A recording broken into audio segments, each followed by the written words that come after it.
you are a force to be reckoned with on the You got any field. dirt? I have no dirt on you, just what I've heard, which is like total beast on the field. Good.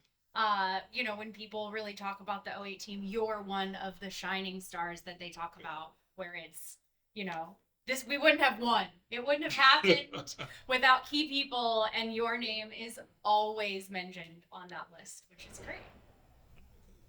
You gotta get some tea. You got some dirt. I've got no tea on you.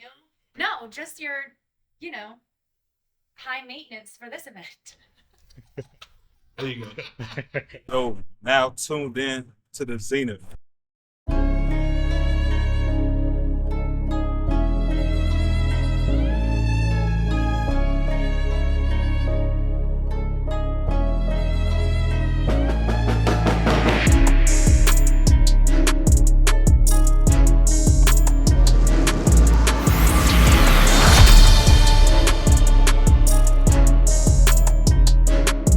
All right, our last inductee to our 2023 class of Hall of Fame inductees. Obviously, he and his teammates gave us a memory of a lifetime back in 2008, representing our Spider football program from 2005 to that national championship season in 2008. Take a look back at Lawrence Sidbury Jr.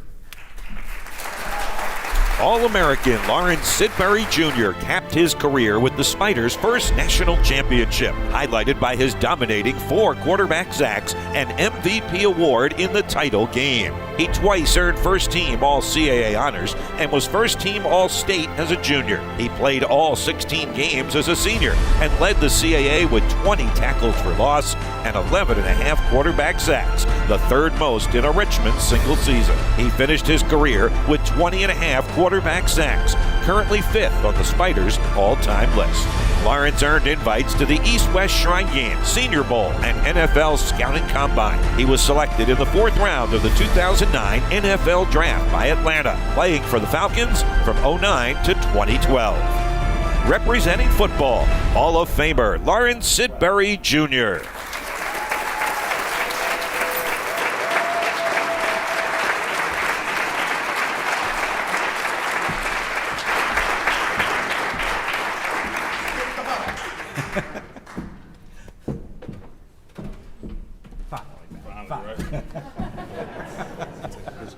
Got it?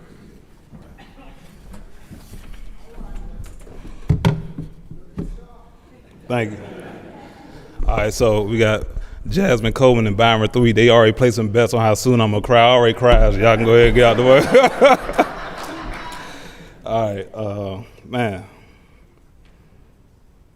First of all, thank y'all for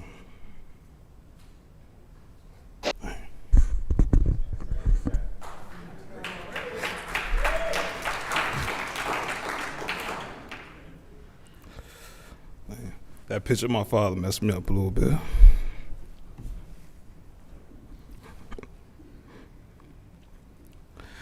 This week was a little bit of a weird week. Actually, I was in Atlanta, and we had a community event, and I got to spend some time with Brian Jordan, and he gave me a little bit of advice on how to do this, and he told me just to take my time, talk slow, and just enjoy the moment. And then I actually made friends with somebody from William and Mary. How'd that happen? I don't know. It's just crazy. I don't know if you guys know. We were undefeated against William and Mary, but I actually made friends with Adrian Tracy. It was like my nemesis at the time. I don't know how that happened, but it did. I want to first say thank y'all for this, thinking enough of me to induct me into the Schools Hall of Fame, and congratulations to the rest of the inductees. I kind of struggle with basking in the moment because I'm always on go, kind of always thinking about the next thing. And up until just now, it really hasn't hit me about what's really happening.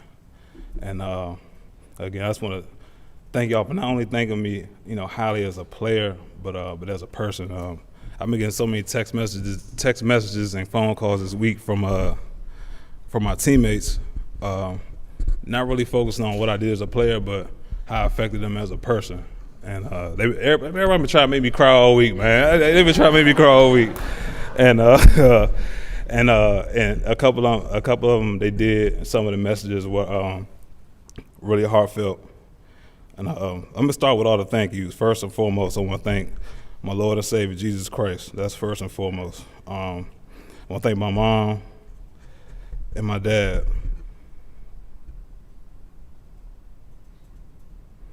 And all my family and friends that's in attendance. You have people come from Atlanta, Georgia, all the way from New Orleans, Louisiana, to come support me. And people that know me, I don't really do in between. It's either I don't talk to you or I love you as a friend. And I appreciate all of y'all that took the time to come, just to celebrate me. All my coaches, we're gonna start from the beginning. We got one of my high school coaches here. Remember when I was 14 years old, he's always sitting in the back, doesn't like recognition, but Coach Joe, you're gonna get it today. So Coach Joe Neering, he's back there in the red.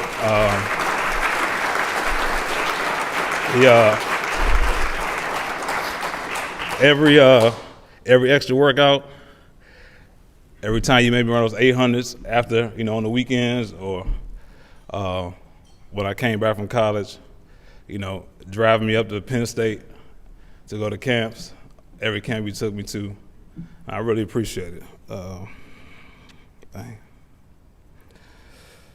One of my high school coaches is no longer here with me right now. His name's John England. John England I went to Oxon Hill High School, atypical, nothing like University of Richmond, urban school, probably similar to your experience. But he went to the school and he was a father to a lot of my teammates who didn't have dads. Had the biggest heart. Again, drove me to so many camps and taught me a lot about life, and was the first person to really put effort into me to really help me get to college. As a matter of fact, indirectly, he helped me get here because I went to a camp at University of Virginia, and that's where I met Coach Reed. And through going to that camp, meeting Coach Reed is how I ended up here. So I want to thank you to Coach Reed. I want to say thank you to Coach Bill Durkin, Coach Dave Clausen, Coach Huseman, sitting right there. A little bit different, but we similar in a lot of ways. That's a fiery guy, as I'm sure y'all know. And some of it rubbed off on me. And I appreciate it because it helped me become the player I am today. We used to have this thing. He used to y'all know how he gets. He start growling you get that mean face, and I make it right back at him. But not being a rebellious player, but we just shared that same intensity when we went out on the field. Coach Dave Legg, Coach Mike London. Dang, all these coaches, they working right now, but I wish they could be here. Coach London. I think he came at the right time. I think with Coach Clausen, he taught us more so the business approach to the game. Kind of that, everyone's treated fairly, but everyone's not treated the same. That you had to earn what you got, and I learned to appreciate it more as I became a professional. And Coach London came and put the family approach on us, and allowed us to love on each other, to trust each other, depend on each other, and create a much more of a family atmosphere. And I think that was what we needed to take the next step to get to the national championship. So I'm forever grateful for all you guys. Coach Dave Legg, Coach Brandon Horgan, who's that's my guy. Coach Horgan, I'm gonna say probably one of the people that's most solely responsible for the success that you guys saw. He was a madman. He took his time with each person and brought the best out of you athletically in the weight room, on the field. He's like a mad scientist, and we still got a friendship now. He's moved on to Vanderbilt University. I still drive from Atlanta to go see him in Nashville to this day. He's like family. Invites me to his house still, and forever grateful for Coach Horgan. All right, who else I got here? Coach Hansen. Coach Hansen, probably one of the most misunderstood people on campus. And I'm gonna tell you why though. He's so passionate and he cares so much that it can be misinterpreted. And man, stood on the table for me when other people weren't. Pushed me to perfection each and every day. Kind of a bit much, but I appreciated it. But that level, just trying to be great each and every practice, each game, from every step, every technique to be perfect every day is something that fueled me every day in practice and in the games, and part of the reason why you guys see me play so hard on the field. Bruce Matthews. Bruce there? Bruce. It helped me navigate that computer science degree. That was tough. I think I was the first person. I think I was the first person to do it. He was like, "You sure you want to do that?" And he told me not to say this, but I'm gonna do it anyway. I want to say thank you to Heather Murphy. He told me to leave her off. I'm gonna say thank you because when I got here, I probably was,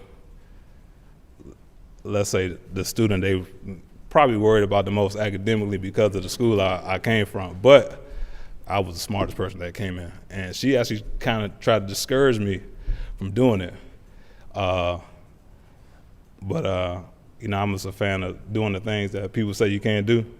So she kind of pushed me, and Bruce helped me out, and Maria Hickman. They pushed me to be the best student I can be and really do something that no one had ever done. And I appreciate you guys for that. Dr. Babb for electing me to the Student Athletic Council.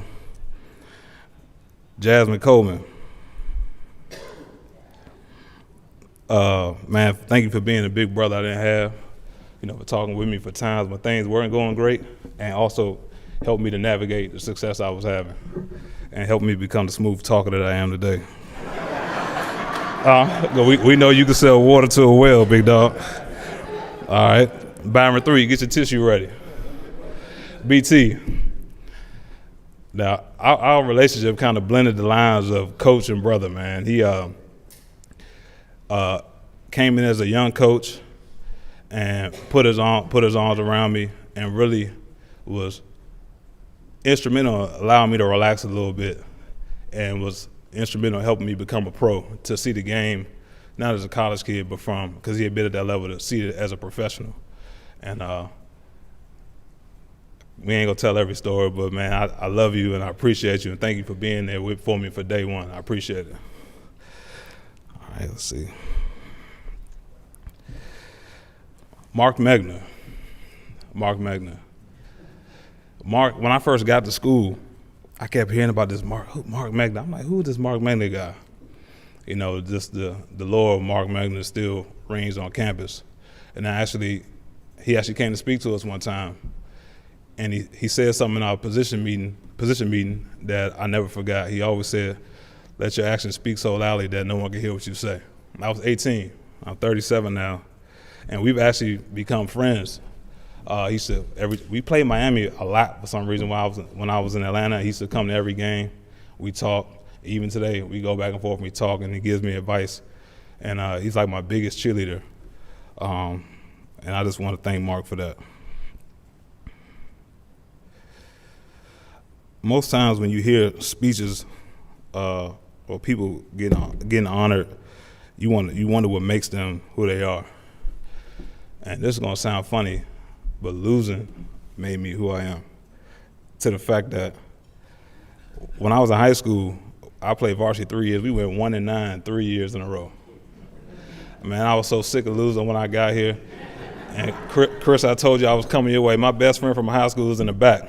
And I'm gonna tell you what kind of friend he is. We would come in the next day, Monday for school. He said, "Hey man, how much y'all lose by?" That's my friend. He said, "How much y'all lose by?" And cause we were bad news bears to the fullest. But when I got here, I knew that I didn't want to be a part of that. And the class that I came in with in 2004, it was in my room. Me and Tim were roommates. I don't know if you remember this. We all went in the room and we kind of just said, I saw some of those same things at the time, and we just kind of made a pact that we were going to come together and we were going to change this program forever. And I think we did that. First lessons I got, my dad, be your own man and never be a follower. And my mom's, you can be whatever you want to be. And it's something that I carry with me all the time. She never knew I'd be a football player. In fact, she didn't want me to play. She threatened me with not letting me play if I got a C on my report card, which pushed me to be a student. But she never knew that I earned a scholarship to the University of Richmond, never knew that I'd make it to the NFL, and never knew that I'd be a Hall of Famer. And I say that to say that you really never know what God has for you. But I'm going to tell you that he has something for everybody in this room. But you just got to put him first. You got to walk in it 100%. Don't doubt. Never doubt. Be obedient. Keep going no matter what comes your way. And the harvest on the other side is great. So I like giving people their flowers, so I'm going to say thank you to my teammates. Jordan Anderson for your unwavering love and support since day one. John Crone for pushing me each and every day in the weight room. Joe Stewart for friendship and brotherhood that transcended color. Armand Shields and Sherman Logan for being my host, actually bringing me to the school. Let me start with Sherman real quick. Before it was a Lawrence Sidbury, there was a Sherman Logan. That's my brother. And unfortunately, a lot of injuries derailed his greatness. But he and I had a best friends, but had a competition amongst us. That it was healthy, but we pushed each other each and every day. And I'm saying this, I want these people to see this because it's on film, man. I love that man, and I appreciate him. That's my guy. Thank you.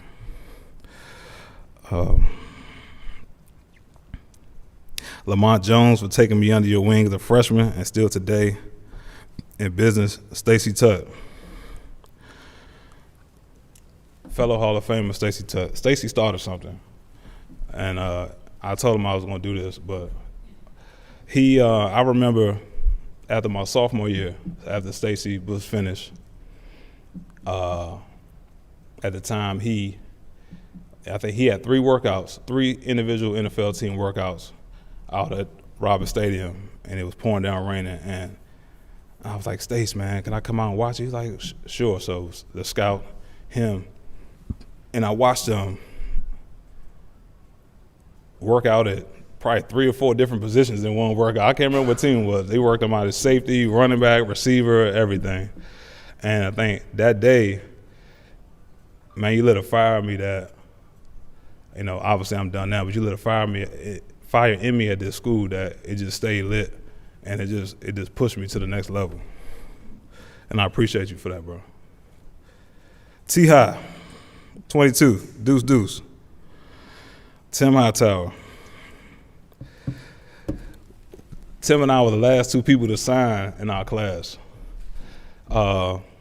We had mutual friends, and before we got to the University of Richmond, it was evident that was my brother.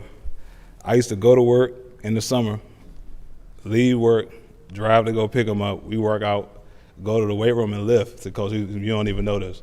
The program that we got. We go train for 2 hours, an hour and a half, 2 hours every day, go run every day. I'll take him home, and I will go back home. And we did this every single day until we got to school. And then when we got here, we were roommates. And we used to watch this back when the TVs had the booty on them still, the old TVs. And they used to have this program, this ACC program they used to come on, and we would see all our friends, that we in the area that we went to school with at these schools, and kind of feel like we got overlooked. And man, we used to, letting the secrets out now, we used to get up in the middle of the night all the time, 12:30, 1 o'clock in the morning, and get up and go run all the steps in the Robbins Center. We used to get up and go to the track and run, work on our flexibility. This guy had me eating greens before being healthy was possible. Was thought of. And we did that constantly, for years, man. We started together. we ended up, accomplishing our goal. And I think you said this when you got inducted, but man, he put this check on the wall and said it would be his NFL check, and had his signing bonus. And I'm thinking, man, this dude tripping, man. We ain't not going to NFL from Richmond, but words are powerful, and he spoke it, and we worked like madmen, and we ended up accomplishing the goal, and we did it together, man. I love you for life, bro. The road to Chattanooga, everyone likes to talk about that.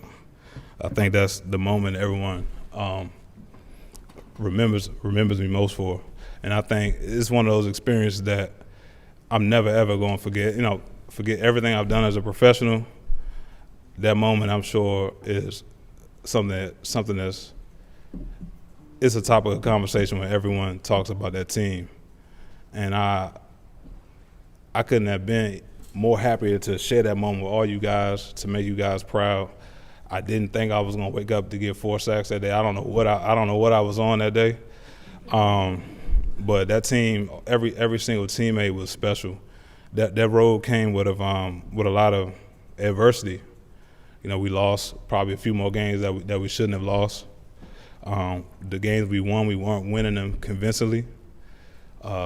Despite leading the nation in turnovers, we just couldn't get right for some reason. But it's just the ultimate story of resiliency and brotherhood and really faith and teamwork and coming together and doing something that we didn't think it was possible.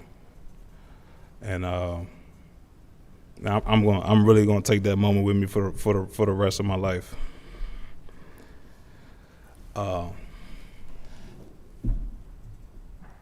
I'm appreciative of that moment because I remember when I first got here, sitting in front of Freeman Hall with this school, being a culture shock. Coming from a school where there was all black kids in the class, and the first day, I'm the only black kid in class. I was like, man, I don't know if I'm gonna make it. My mom probably remember, like, I don't know if I could do this. But like I said, my guys, they wrapped their arms around me, and today, I'm so grateful for this school, and it's become a place that I hold near and dear to my heart because it's made me a more well-rounded man, a more cultured person, a more studied person, and a more complete individual. So once again, I'm honored that you guys think enough of me to immortalize me at this school. Thank you so much. That's all I got.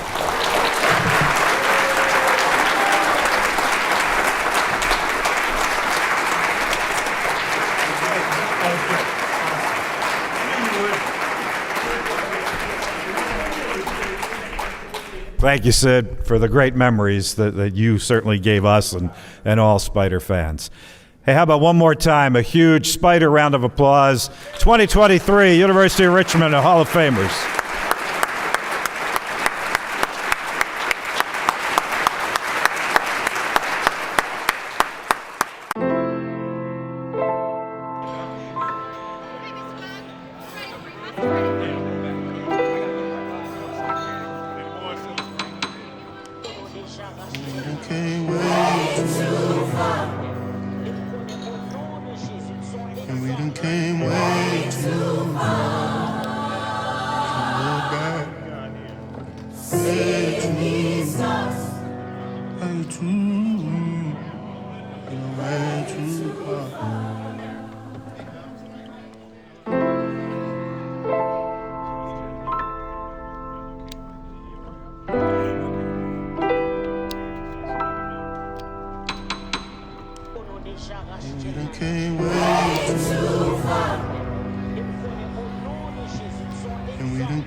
This was our University of Richmond Athletics Hall of Fame induction ceremony tonight over at Jebsen Alumni Center. And I have with me here 4 of our inductees that just gave great speeches tonight, so I'm not going to ask them to speak anymore, but they do want to say hello and wave and smile and help you all root the Spiders on. And I want to introduce them because I think you all know the phrase, once a Spider, always a Spider. These folks up here personify that. So, right? All right, give them a big hand, and then I'll introduce them individually. All right, first up, star women's basketball player during one of the most successful eras of Richmond women's basketball, went to 3 postseasons, including 2 NCAAs. She's our all-time leading three-point scorer, Julie Jones-Vinik. JJ for 3, they used to say. Another one who could knock down the three-pointers, homegrown guy from right here in Richmond. Great three-point shot, great free throw shooter, was a part of our Sweet 16 team that won 29 games in 2011 from right here in Richmond, Darian Brothers. Next up, no one wears a hat like this guy, whether he's in a suit or in sweats. He wears the hat great. He goes back a little ways for us now, so I really want to hear it for him. And he was a 2-sport star, played both football and ran track and field, was a Southern Conference champion in track. Weldon Edwards. Weldon.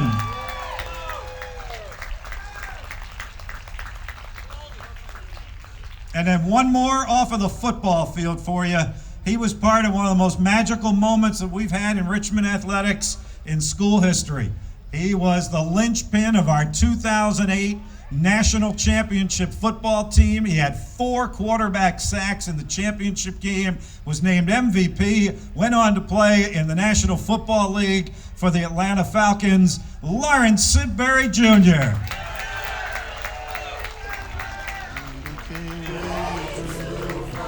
All right, they're all going to be at the football game tomorrow. They'll be introduced at halftime. I want you all to be there. I want to hear a loud ovation for them at halftime tomorrow, and even louder for our Spiders on the field tomorrow afternoon. Enjoy homecoming. Let's hear it one more time for the most recent Richmond inductees into our Athletics Hall of Fame.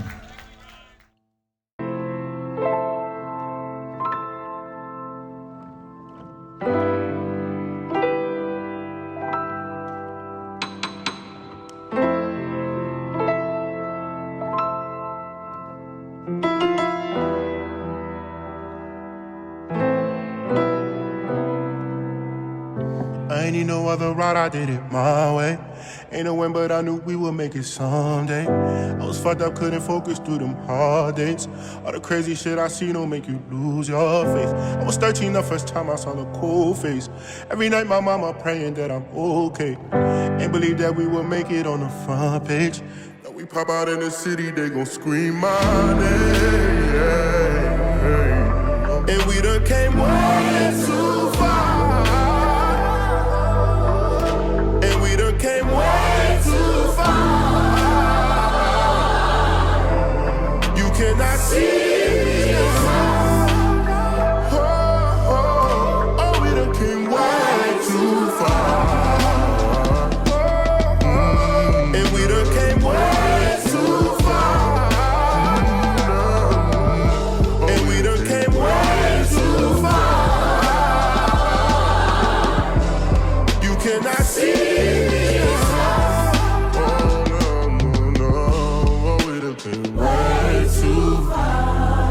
Since you are little, God has his hand on you. Yes, every night I remember when you are little, you always singing. And I thank God for everything he has done for you. What you're doing now is the result of God's favor on you. And we thank God for everything he has done. God's been so faithful for us, especially for you. What the people see now is nothing. It's nothing. It's nothing. Everything you touch will multiply in Jesus' mighty name. Don't trust nobody. Put your trust in God. In God. Where you are going now is not an easy place. All eyes are on you. Be focused. Do I pray for you? Okay, let me pray for you. Grand bon Dieu la vie. Mes garçons, moi pour te ba ou Francis. Moi connais Dieu déjà. Pour montrer que Dieu sous lui-même en dépit de tout. Mon Dieu, que la protection divine. You cannot see.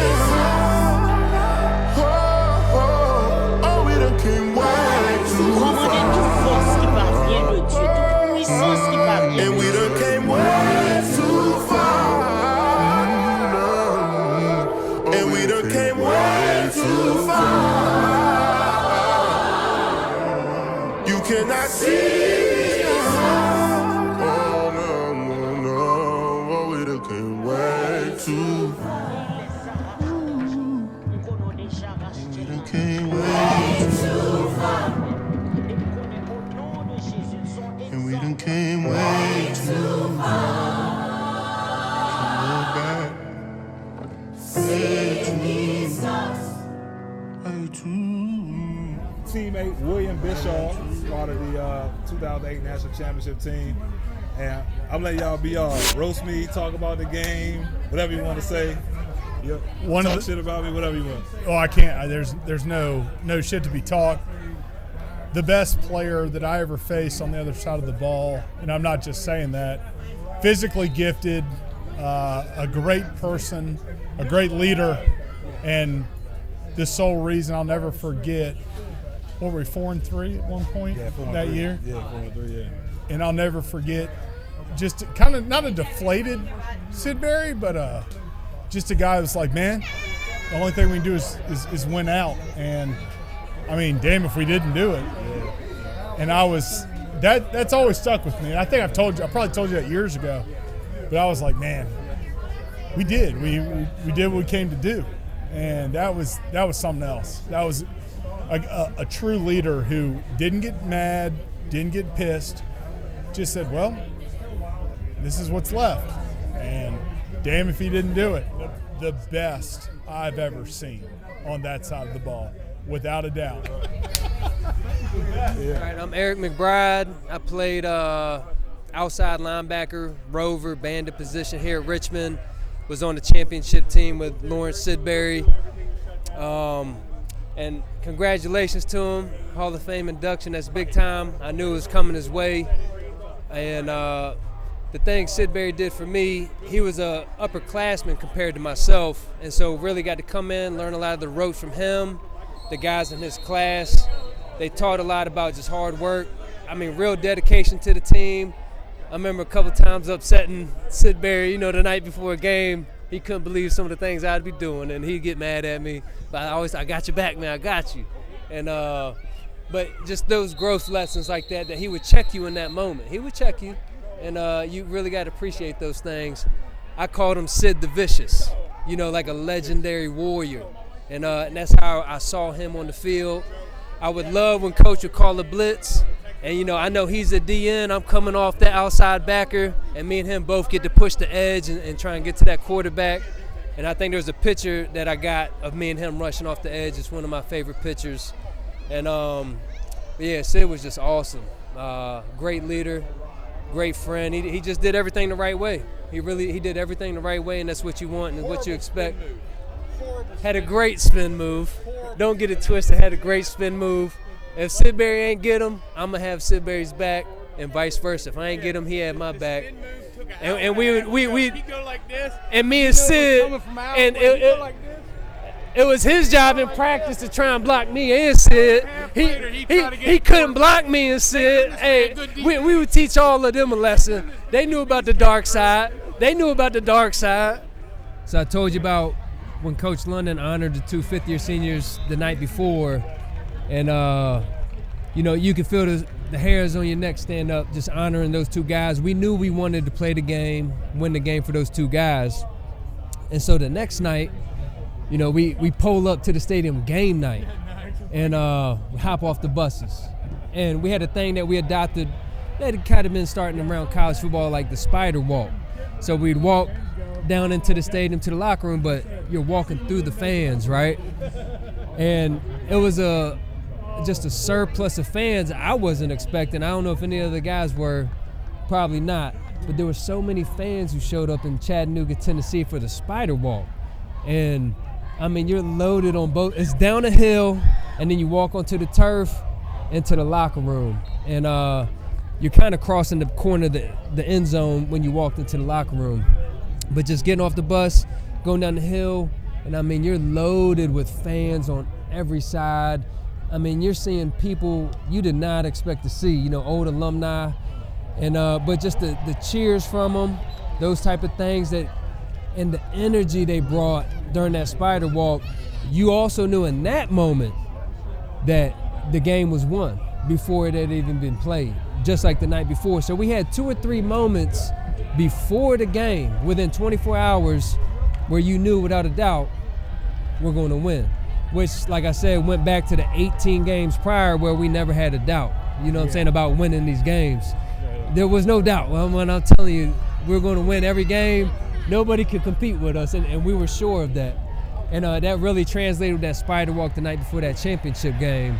And that honestly, to me, that was the most amazing part of the national championship night, was that Spider Walk, because the energy in the air, I mean, it was crackling. It was you could feel it. And I'm sure these other guys can attest to that. You know, if you go ask them about that Spider Walk national championship night, go ahead, take that camera and ask about that. I know they remember, because that was magical. You know what I'm saying? That was a magical night right there. Yep. And I'm pretty sure that, like I said, that helped Sidbury go get all them sacks. Yeah. And that's why in that Hall of Fame, turn up. Them fans really did it. You know, and it was a good moment. Yes. We're talking about the Spider Walk. Sid and I, all of us are geared up, ready to go. And we come out the tunnel down to UTC Chattanooga, and there was like 15,000 fans just crowding us, just screaming wild, and the energy was insane. And we knew we had that national championship on the wrap. It was done before it even started. Yeah, it was done before that game started. And Sidbury played like a boss. He hit that 2 spin moves on that right tackle. It was game over, buddy. Game over. Can't wait too far. And we done came way too far. Look back. Way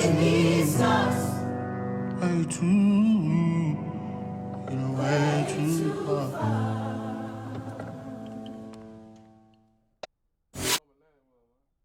That nigga.